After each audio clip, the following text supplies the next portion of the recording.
Hi guys, welcome back to Dennis Project. This is part 3 of the 4-part series on learning a handstand. This part will be about finding balance. If you have missed out part 1 and part 2, please check them out before watching this video. So the handstand consists of 2 crucial parts. The first one is about the kick-up or the entry into the handstand, and the second one is about the balancing part. So we need the kick-up to get into the handstand, but in order to find the balance after the kick-up, we need to know, or our body needs to know, what balance actually is. So if you just try to kick up in a handstand over and over again without actually knowing how to balance our handstand, we will probably quit because the learning process will be frustrating and there will be no real progress. So what can we do? The solution is we can use the wall.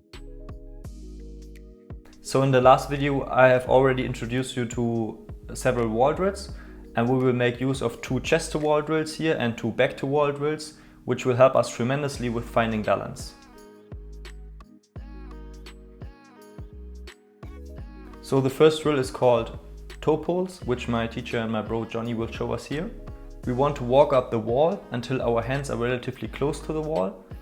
Then we want to actively shift our center of mass over our base of support. So we want to bring our hip over our hands so that our feet are leaving the wall. We can make this drill a lot harder by actually moving the hands further away from the wall.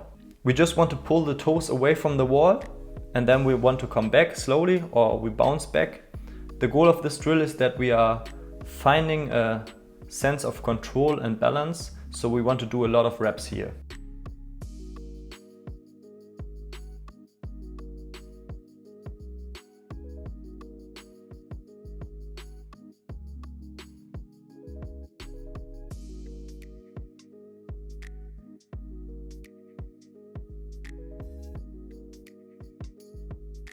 The next drill is called CtW Floating Handstand.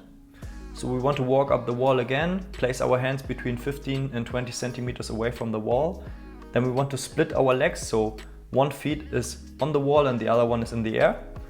And then we want to slowly shift our center of mass again over our base of support, so we are floating into a handstand. Don't worry if you're just falling back down, because the other foot is there to support yourself on the wall, and then you want to try this over and over again. This is actually a super nice exercise to get your first feeling of balance. You might have noticed that the toe pulls are covering the underbalancing part, and now we're coming to the heel pulls, which will cover the overbalancing part. So the principles are basically the same, but now we want to push actively into the floor with our fingers and our fingertips. So we want to transmit the force throughout our whole body, so our feet are leaving the wall. I promise you will have a little pump in your forearms, and your wrists and your forearms might be sore the next day, because this exercise is quite intense.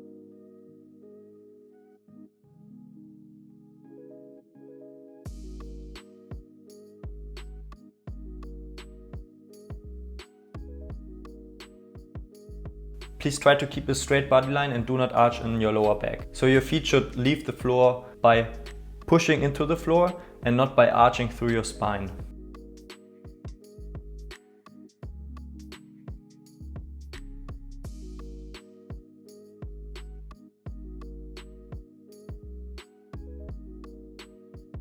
Although in the last drill in this video we will make use of the kick-up, and the kick-up will be a part in the next video, we want to use this drill to get our first feeling of balance, and we will use this drill to get our first feeling of balance coming from motion.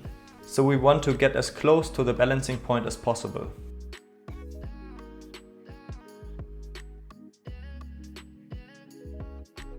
Don't worry if you're slamming into the wall first, but try to get better over time and use more control and aim for more light touches with the feet on the wall. Don't worry if the technique doesn't look like in the videos, and don't worry if you're having a real struggle and the exercise seems to be very hard. It's all part of the process and completely normal. If you made sure that you have achieved all the milestones from the previous video, you're good to go. So please give yourself at least 3, 4 or 5 months of consistent and regular training until you start to question yourself. If you're filming yourself and you don't lose patience, I promise you will make progress. So let's talk about the training structure. So for the chest to wall floating handstand, you want to accumulate between 60 and 90 seconds of total hold time. So if you're coming off the wall and you have a hold for 5 seconds and then you're bouncing back, and then you're coming off the wall again and you have a hold for 15 seconds, then you accumulated 20 seconds. You can split this up over as many sets as you want to. So for the toe and for the heel pulls, we are working with time under tension. So you want to have a time under tension between 30 and 45 seconds. So you want to stay in the handstand for 30 and 45 seconds. And then you want to do as many reps as possible as you can for 3 sets. And lastly, for the split leg kick up drill, you want to achieve between 5 and 10 reps per side. So you want to kick up 5 reps with your dominant side and 5 reps with your weak side, and or 10 reps and 10 reps. It's totally up to you. Just get some progress over time and over the weeks. Do this for 3 sets as well and rest between 90 and 120 seconds. You can rest more if you want to. It's totally up to you. So if you like this content and you want to support this channel and you want to support me and you want me to do more videos for you guys in the future, please like the video, put your questions in the comment section down below. Please share this video with others if you think this is helpful, and please hit the subscribe button, and yeah, have a nice day guys. Bye bye.